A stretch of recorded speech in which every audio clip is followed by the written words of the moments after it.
Hey guys, Captain Matt here.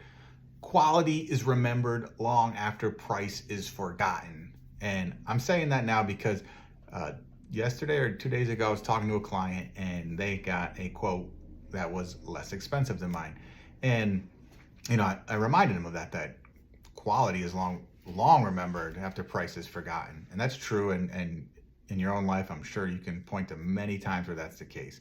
And that's why when I tell people, if price is what you're shopping, I'm probably not your guy, right? Because if price is just what you're pricing or just what you're shopping for, then you just go to Home Depot and get a little landscape lighting kit and hire the landscaping kid down the street that can mow your lawn. And when he's there, just have him put the lights in. No big deal, right? You'll have lights and it's a much better price initially than hiring me.